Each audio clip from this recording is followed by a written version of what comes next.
Sur scène, Michael redevient l'adulte, le professionnel, l'artiste de génie qui s'est transcendé la foule. La tournée rencontre un succès phénoménal, mais Michael Jackson va être obligé de l'écourter. Le 17 août 1993, il fait une déclaration enregistrée après l'annulation de son concert à Bangkok. Officiellement, pour raison médicale. I'm sorry for not performing yesterday as I am really sick and still under medical treatment. I have been instructed by my doctor not to perform before Friday, August 27, 1993. En fait, Michael est sous le choc. Il vient de recevoir une convocation de la justice américaine. Il est accusé d'abus sexuels sur mineurs par un enfant de 13 ans, Jordan Chandler. Voici Michael avec cet enfant sur ses genoux quelques mois auparavant à Monaco. À sa droite, la mère de Jordan et sa demi-sœur. Michael les avait conviés à plusieurs de ses déplacements. Et c'est le père de Jordan qui porte plainte. Il réclame 25 millions de dollars. I will say that I am particularly upset by the handling of this mass matter by the incredible, terrible mass media. Michael Jackson fait cette déclaration publique depuis Neverland. Il vient d'être soumis à un examen de ses parties intimes, un examen qui ne sera pas probant, mais qui l'a totalement déstabilisé. Before you label or condemn me, don't treat me like a criminal, because I am innocent. I have been forced to submit to a dehumanizing and humiliating examination by the Santa Barbara County Sheriff Department and the Los Angeles Police Department earlier this week. Je crois que le public ne se rend pas compte à quel point ça l'a blessé, à quel point ça l'a torturé. Je crois que personne ne réalise combien ça l'a affecté.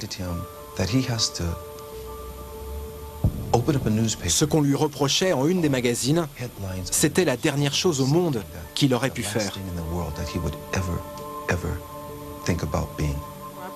Michael Jackson est amaigri et affaibli. Cette affaire l'a rendu accro aux antidépresseurs. Faute de preuves tangibles contre lui, Michael remporte la première partie du procès au pénal. Mais il commet une erreur. Il accepte de payer 22 millions de dollars pour éviter les poursuites au civil. Plusieurs de ses conseillers voulaient qu'il tourne la page de ce scandale pour se remettre vite au travail. Et on lui a conseillé de payer tous ces millions de dollars car s'il reprenait la tournée, il y avait encore plus d'argent à gagner. Pour eux, on est en 93, c'est la première fois que ça se produit, tout le monde est dépassé par les événements. Donc la porte de secours la plus sûre, mais la moins solide sur le plan de l'image, c'est de payer. Michael m'a avoué qu'il regrettait d'avoir fait ça, qu'il aurait mieux fait de se battre pour que la vérité soit rétablie. Mais il ne voulait pas que sa famille soit impliquée dans un scandale public. À la mort de Michael Jackson, Jordan Chandler avouera avoir menti sous l'influence de son père. Un père qui, suite à ses aveux, mettra fin à ses jours. Mais à l'époque, le doute persiste pour les médias et pour le public. À partir du moment où Jackson vacille réellement en 93 avec l'affaire Chandler, quoi qu'il fasse, sera sujet à critique. Même son mariage, 2 mois plus tard avec la fille du King, Lisa Marie Presley, passera pour un coup monté. On accuse Michael Jackson de vouloir se racheter une image. Le mariage durera 2 ans, mais personne n'y croira. Les médias se sont fait une certitude, c'est que c'est un pédophile, que c'est un criminel impuni en plus. Donc ça c'est impardonnable et ils ne le lâcheront plus finalement jusqu'au bout, en tous les cas jusqu'au jour de sa mort. Le public américain commence aussi à lui tourner un peu le dos, ses ventes vraiment vont chuter à partir de là. Et en 1996, de nouvelles accusations tombent. Cette fois, ce sont d'anciens employés de Neverland, licenciés pour vol, qui déclarent avoir été témoins d'attouchement. Quand les gens ont entendu dire que Michael avait étouffé l'affaire avec tout cet argent, les vannes étaient ouvertes. D'anciens gardiens, d'anciens employés ont pensé qu'ils allaient pouvoir devenir riches, eux aussi.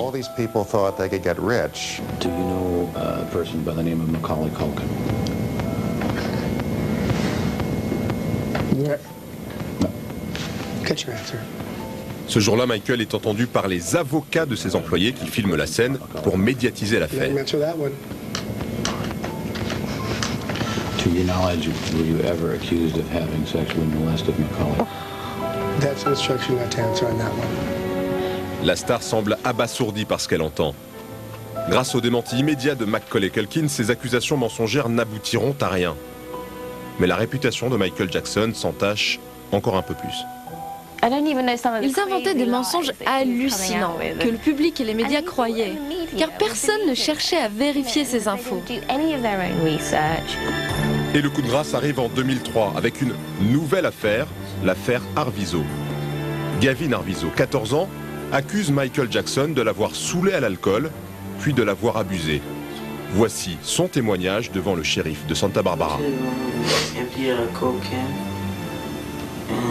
I think it was Diet Coke, I don't know. But he got a bottle of wine and he put it in there. And then he took it to me and I asked him, he said, drink it. And I said, what's that? Gavin porte des accusations graves qui laissent l'entourage de Jackson sans voix. Michael avait été contacté par quelqu'un qui lui avait dit que cet enfant mourait d'un cancer et qu'il avait besoin d'aide. Alors Michael l'a invité avec sa famille à Neverland, où ils ont séjourné très souvent. Il a passé beaucoup de temps avec sa famille, beaucoup de temps avec Gavin. Ils ont fini par l'appeler papa et par compter de plus en plus sur lui. Et voici d'ailleurs ce que disait la mère de l'adolescent quelques semaines auparavant. Gavin et sa famille témoignaient devant les caméras pour remercier Michael de l'avoir aidé à guérir du cancer. Michael Jackson is involved, the very same man who cares about me and my 3 kids to make sure that their past is erased and that all that can count is a future full of happiness, joy and safety. Alors pourquoi de telles accusations à présent? Joanna et Sue Will étaient à Neverland en même temps que Gavin. Ils ne comprennent pas.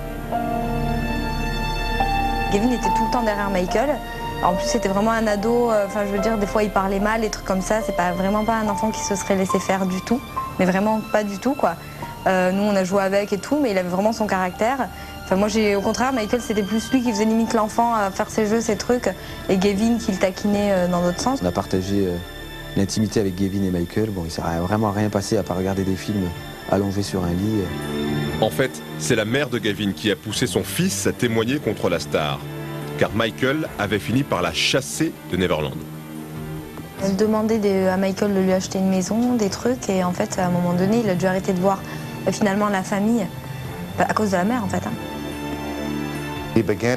Quand il a commencé à prendre ses distances par rapport à la famille, à mon avis, ils ont été très en colère et ont pris des avocats. Ils sont allés voir des avocats avant même de déposer une plainte. La mère a raconté qu'elle avait été séquestrée par Michael Jackson à Neverland.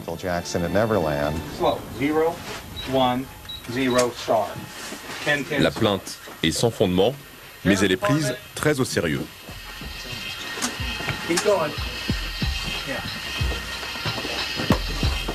Okay, we'll have you stay right here for a second. Okay. And this is Mr. Jackson's main area. Sheriff's Department. Le 18 novembre 2003, 70 policiers débarquent à Neverland pour une perquisition sans précédent. Une perquisition filmée par la police elle-même, dont voici les images inédites. En novembre 2003, le shérif de Santa Barbara a fouillé Neverland.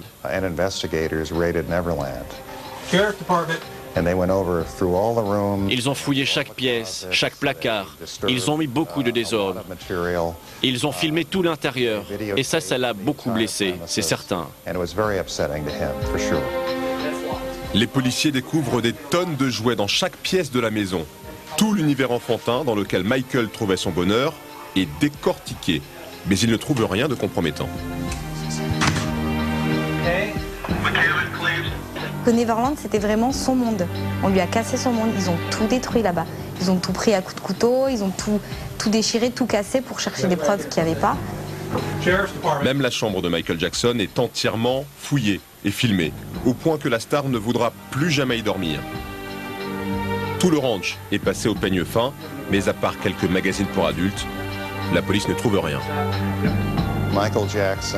Michael Jackson se faisait acheter des magazines érotiques, Playboy, Penthouse, des trucs de ce genre, avec de jolies femmes nues. Mais ils étaient venus ici pour prouver que c'était un pédophile, attiré par les jeunes garçons. Si c'était vrai, pourquoi lisaient-ils depuis 10 ans des magazines avec de jolies femmes nues? Ça n'avait pas de sens. Cette perquisition a lieu pendant l'absence du chanteur qui tourne un clip à Las Vegas. C'est son nouveau manager, Dieter Wiesner, qui lui apprend la nouvelle. Je suis allé le voir et je lui ai dit « J'ai une bonne et une mauvaise nouvelle. La mauvaise, c'est que la police fouille le ranch. » Michael était juste choqué.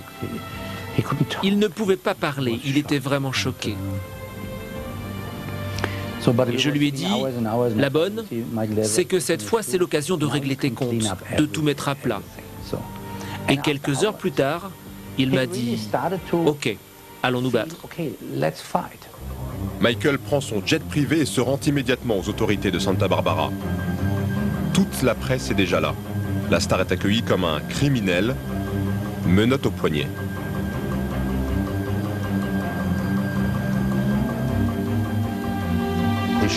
Les menottes n'étaient pas obligatoires. À mon avis, on les lui a mises pour le spectacle. Et sa photo prise ce jour-là pour son dossier judiciaire fera le tour du monde. Une photo qui parle d'elle-même. Michael Jackson est condamné d'avance.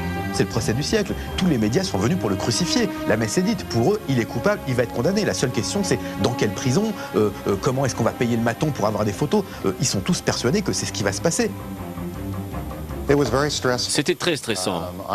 Je me suis rendu compte très vite que les médias avaient déjà programmé son inculpation. Ils voulaient qu'il soit inculpé. C'était le plus grand artiste au monde. S'il était inculpé et mis en prison, cela ferait d'excellentes histoires à raconter. I have great faith in our justice system. Please keep an open mind and let me have my day in court. I deserve a fair trial like every other American citizen. I will be acquitted and vindicated when the truth is told. Thank you. Et puis le procès est arrivé. Et là, ça l'a achevé. Le procès débute en janvier 2005 au tribunal de Santa Barbara. Michael Jackson est sous le coup de 14 chefs d'inculpation et risque 20 ans de prison. Des centaines de fans sont venus le soutenir et resteront jusqu'au dernier jour. C'était frustrant, c'était pénible, c'était horrible, car nous savions tous que Michael n'avait rien fait. Dans ces jours de malheur, il savait qu'il pouvait compter sur tous ses fans. Et ça, c'était très important pour lui. Michael était un génie, mais dans la vie, c'était quelqu'un de très seul.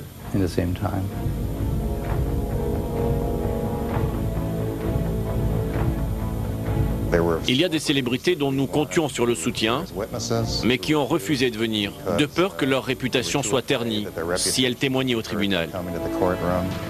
Mais dans cette épreuve, Michael peut compter sur tous les membres de sa famille, même ceux qu'il ne voit plus beaucoup. Sous l'impulsion de Catherine, sa mère, le clan Jackson est à nouveau réuni. Michael était très proche de sa mère. C'était la femme ultime à ses yeux. Sa mère est venue tous les jours pendant les 5 mois du procès. Son père est venu souvent, ainsi que ses frères et sœurs. Avec son père, ils ont eu des moments difficiles tous les deux. Mais ils se sont réconciliés au cours des dernières années. Au fil des journées d'audience, Michael apparaît de plus en plus affaibli, hagard.